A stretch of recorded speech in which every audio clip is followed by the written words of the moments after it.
या ठिकाणी अखंड हरिनाम सप्ताह नीलकंठेश्वर शिवरात्रोत्सवानिमित्त होणाऱ्या सप्ताहाच्या चौथ्या दिवसाचं कीर्तन पुष्प या ठिकाणी हरिभक्त परायण एक अल्पावधीमध्ये महाराष्ट्रामध्ये आपल्या दौंड तालुक्याचं आपल्या परिसराचं वैभव उंचीला नेऊन ठेवणारे हरिभक्तीपरायण ऋषिकेशजी महाराज नवले अतिशय उत्कृष्ट कीर्तन तुम्ही कीर्तन ऐकलेलं आहे। महाराष्ट्रामध्ये कानाकोपऱ्यात कीर्तनाला जातात, अत्यंत नम्र स्वभाव आणि त्याच्या नम्र झाला होता त्याने कोंडलेले अनंत असं त्यांनी शब्दरूपी अनंताला कोंडलेला आहे आणि ते कीर्तनाच्या रूपाने तुमच्या आमच्या समोर महाराष्ट्राच्या समोर प्रतिपादित करत असतात। देश धर्म आणि देव यांचा प्रचार प्रसार मोठ्या थाटात अलंकारिक वाणीमध्ये महाराष्ट्रामध्ये पोहोचवत असतात। त्यांचा सन्मान या ठिकाणी होतोय। त्यांचा सन्मान या ठिकाणी अविनाशजी महाराज जमदेरे यांच्या हस्ते होतोय।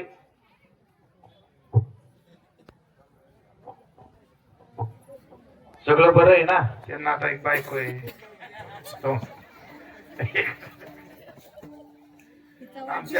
आमचे महाराज आत्ताच एक 2-4 महिन्यापूर्वी बेडीत अडकलेले आहेत। बेडी टाईटच दिसते सारखी सांगतात संसदमध्ये बरोबर। या ठिकाणी मृदुंग वैभव त्या अविनाश महाराजांसाठी एकदा जोरात टाळ्या वाजवलं सगळ्यांनी। तुम्हाला ठाऊक आहे का, ज्यावेळेस आमच्या महाराजांची रूपावली सुरू होती त्यावेळेस जो पखवाज वाजला ना, मशीनवर ऐकल्यासारखं ऐकलं सगळ्यांनी।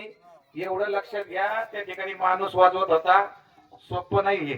टाळ्या वाजवा त्यांच्यासाठी एकदा। आमचे कांबळे महाराज आणि गजानन महाराज जीव तोडून महाराज किती प्रयत्न केलं तरी त्यांच्या मागे ओरडताच येत नाही, सोपच नाहीये। अगदी जीव तोडून एकदा खाल्लेलं रिच होत असतील एका कीर्तनाच्या टाइमात, त्यांच्यासाठी एकदा टाळ्या वाजवा। या ठिकाणी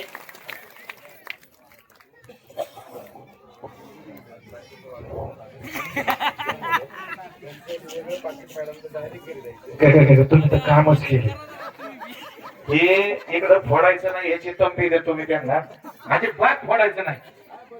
हा, हे त्यांच्या पत्नीचा आज वाढदिवस आहे आणि पत्नीच्या वाढदिवसाच्या निमित्तानं आयोजकांच्या वतीनं या ठिकाणी पत्नी ताईंना विशेष भेट देण्यात येत आहे। ही भेट त्यांनी पत्नीजवळ पोहोचवावी, मी उद्या फोन करून चौकशी करेन। आणि आम्हाला महाराज लोकांना आमच्या खिशात ठेवायची नाही सवय। हा, बायकाच वाटतात ती दुसरी गोष्ट आहे ना। या ठिकाणी अथर्व महाराज चौधरी आपल्या परिसराचं भूषण आहे, ते एक खोर गावचे आहेत। महाराष्ट्रामध्ये पकवाज क्षेत्रामध्ये त्यांनी अतिशय उत्कृष्ट नाव केलेलं आहे आणि सुंदर प्रवचनही करतात बरं का। त्यांच्यासाठी एकदा टाळ्या वाजवा, फार सुंदर प्रवचन करतात आणि आता कीर्तनही काही दिवसांनी करतील। गोड कीर्तनकार आहेत, त्यांचाही सन्मान या ठिकाणी गणेश महाराज दोघे करतात।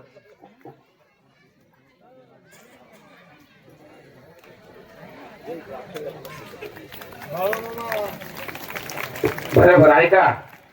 कीर्तन सुरू होण्यापूर्वी महाराजांकडून विना घेऊन एक बदकाचं पिल्लू गेलं होतं। तुम्ही महाराज पुढे बघा। मोहर काय काय केलं भल्या माणसा, देवाला सारं कळतंय र।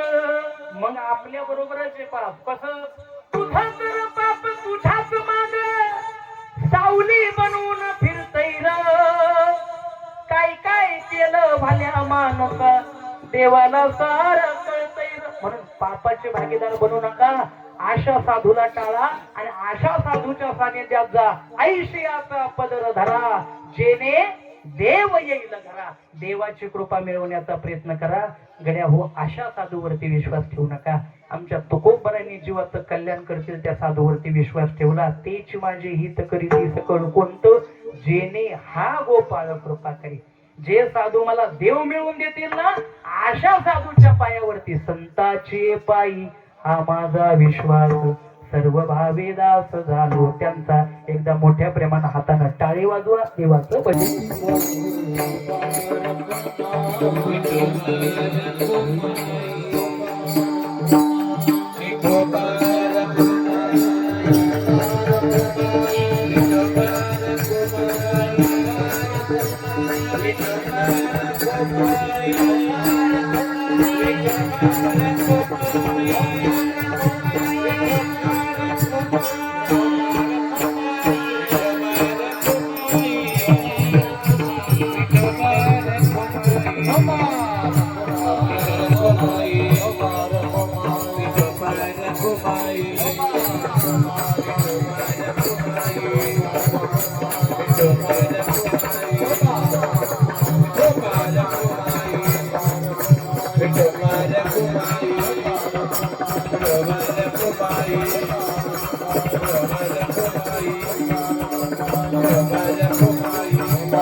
बाई हरी हरी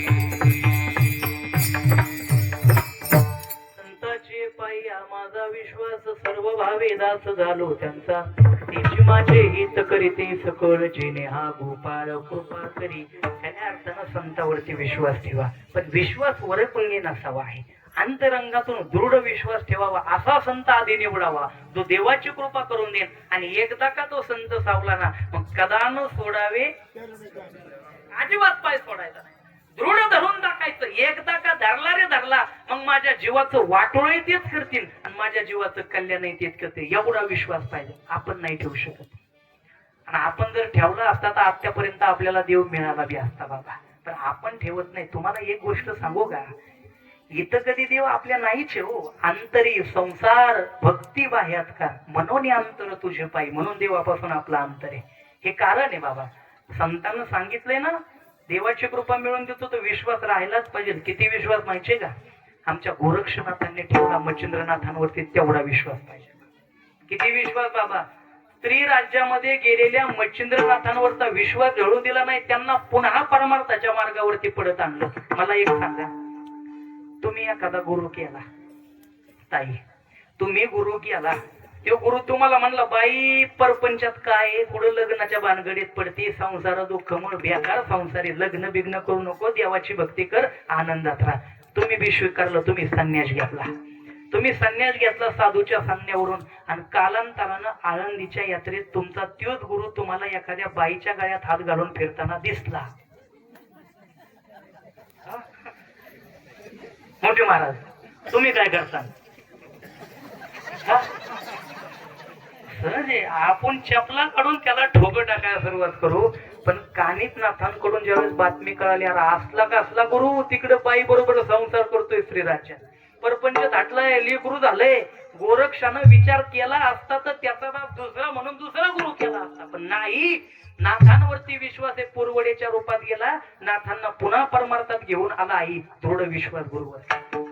मी म्हणतो बाबांना ज्यावेळेस भिक्षा मागायला पाठवलं, एका घरातून वडे आले आणि आलेले वडे पठ्ठ्यानं एकट्यानंच खाल्ले. कोणी कोणी? तुम्ही नवनाथ वाचता का नाही वाचला? मग मी सांगतो, ते खाल्ले मच्छिंद्रनाथांनी. आणि मच्छिंद्रनाथांनी वडे खाल्ल्याच्या बरोबर ह्या गाड्याच्या अजून चेहऱ्यावर तृप्ती दिसाना. गोरख म्हणला, बाबा चेहऱ्यावरती समाधान दिसत नाही, काय अडचण आहे का? बाबा म्हणले, गोरक्षा कुठून आणली भिक्षा? ते म्हणले, बाबा बाईच्या घरी पित्राचं जेवण होतं, तिनं दिली. गोरक्षा काय त्या बाईच्या हाताला चविले का काय, तिनं वड बनवलं, अजून 2-4 वड पोटाला भेटला असतं तर म्हणले एक नंबर काम झालं असतं. गोरक्ष म्हणलं, बाबा एवढंच होय, मी येतो की घेऊन. उचलले ताटले की गेला बाईच्या दारात. बाईच्या दारात जाऊन अलख निरंजनाची आंघोळी ठोकली, बाईला हाक मारली, आणि जशी बाई बाहेर आली, गोरक्षाला परत पाहिलं तर बाईच्या तळपायाच्या आग मस्तकाला गेली. मोठ्यानं बडबड करायला, गोसाव्या अरे तुला काय लाज बीज वाटते का नाही? पुन्हा माझा दार घावलं का? म्हणजे दुसरी दारं नव्हती का तुला? मागायचं होतं तर दुसऱ्या दारात जायचं, अख्खं ताट भरून भिक्षा दिली ना तुला, परत माझ्या दारात येतो. माझ्यासाठी नाही आलो. मग तुझ्या हाताला काय चव आई? आमच्या बाबांना तू दिलेले वडे फार आवडले, ते म्हणले अजून 2-4 भेटले असते. अजून 2-4 देते का ग माझ्या गुरुसाठी? हा फुकाट येतात का? ती म्हणली, होय फुकाट येतात. त्याला बटाटे लागतात, बेसन पीठ लागते, तेल लागते, मीठ लागते, तेल लागते. अरे गॅस बी जळतोय, गॅस किती महाग झाला म्हणजे. फुकट येतं का? ते पैसे लागतात, पैसे दे वडे देते. आम्ही गोसावे, आमच्याकडे कशाचं पैसे नाही तर वडे नाही. तू दुसरं काहीतरी माग. माझ्या गुरुला वडे नेण्यासाठी ना मी माझा जीव सुद्धा तुझ्या चरणी द्यायला तयार आहे, फक्त वडे दे. हा लय शाना. तुझ्या जीवाचं काय करू? पोलीस केस होईल ना माझ्या. म्हणली काय गरज आहे तुझ्या जीवाची? मला जमत नाही म्हणली, जीव भेव काय नको म्हणली. आणि काय मगाच्या धरून गुरु गुरु गुरु गुरु लावलाय. तू या गुरुचं एवढंच पुदाक सांगतो, गुरुला वडं न्यायचं म्हणतो, तर लय तू यात हिंमत आहे तर गुरुसाठी देतो का डावा डोळा काढ? बाई बोलते ना बोलते तोच गोरक्षाने आपल्या खोबणीत हात खुपसावा आणि डोळा हाय असा बाईच्या पुढे करावा. हा घे डोळा. धन्य आमच्या गोरक्षाची. मला सांगा, आपल्यासारखा भक्त असता तर म्हणला असता लेका वड खाल्लं गुरुनी. बरं माग शिष्य त्याचा विचार बी केला नाही, एकट्याने आणलं. ही बाई डोळा मागती मला, आता हिला डोळा काढून द्यावं तर पुढे लग्नाची पंचायत. आपल्यासारखा शिष्य पळून गेला असता पण तो गोरक्षय आपल्या गुरुवरती किती निष्ठा कसा काढून देतोय डोळा. आमचा गोरक्ष हा भोळा झाला गाईचा गोळा. नाही मला गाण्याचा बी लई नादी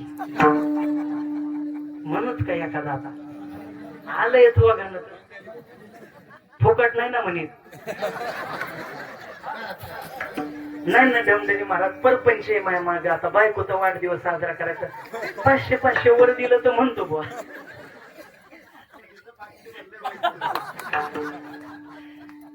देतान का 500 बघा बरं का नाव लिहून घ्या ह्यांची. एकदम मोठ्या प्रेमानं माझ्या माग आपण सगळे नाथांचे बघते बाबा आमची गुरुगादी नाथांची. एकदम मोठ्या प्रमाणात सगळ्यांनी हात वरती करायचा आणि माझ्या माग मी म्हणलं ना अलख निरंजन प्रत्येकाचा आवाज आला पाहिजे. आदेश कसा मोठ्यानं मागच्या पर्यंत सगळ्यांचा आवाज कसा करा हात वरती चला सगळे एकदम मोठ्या प्रेमानं. बोला बोला बडे बाबा मच्छिंद्रनाथ महाराज की सद्गुरु कानिपनाथ महाराज की अलख निरंजन अलख निरंजन. एक टाळी सगळ्या ललकरी ललकरी देऊन ललकरी अरे ललकरी ललकरी देऊन ललकरी अरे बंगाली बंगाली न बाबा बंगाली बंगाली बंगाली न बाबा बंगाली बंगाली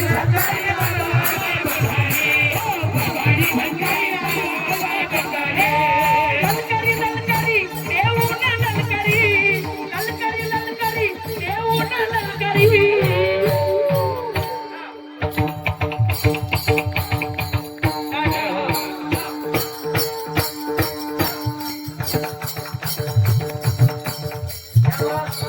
एक तारी सगळ्यांनी हात वरती हा माझ्या माग बंगाली बंगाली न बाबा बंगाली बंगाली न बाबा बंगाली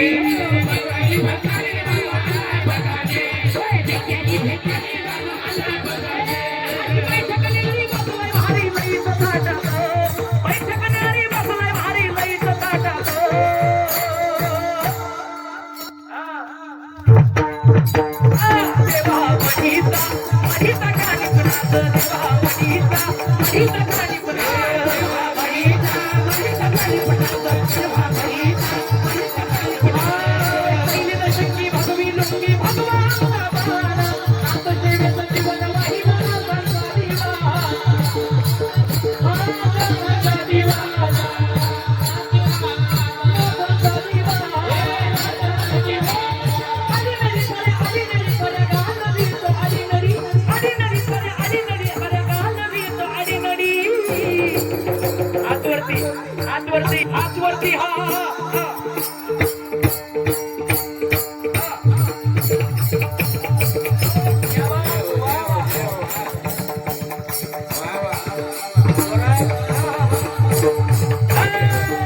मला बघायची माझ्या कानोबाची म्हणी मला बघायची माझ्या कानोबाची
करते, आयोजन करते, संयोजक मंडळी, ग्रामस्थ मंडळी प्रत्येकाला धन्यवाद देऊन सेवेला पूर्ण विराम. विठ्ठल जय जय विठ्ठल.